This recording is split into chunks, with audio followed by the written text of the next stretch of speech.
আজকে আমি আর জাহিদুল আসছি হাতিরঝিলে। হাতিরঝিলে আজকে আমরা ড্রোন ফ্লাই করব। এই যে জাহিদুল ড্রোন রেডি করতেছে।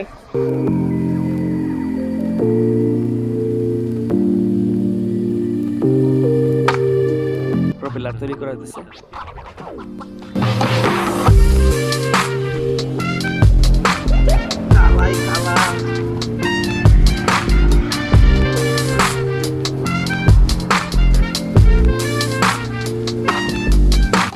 প্রপেলার লাগানো প্রায় শেষ, এখন রিমেট গুলো অ্যাডজাস্ট করা হইতেছে।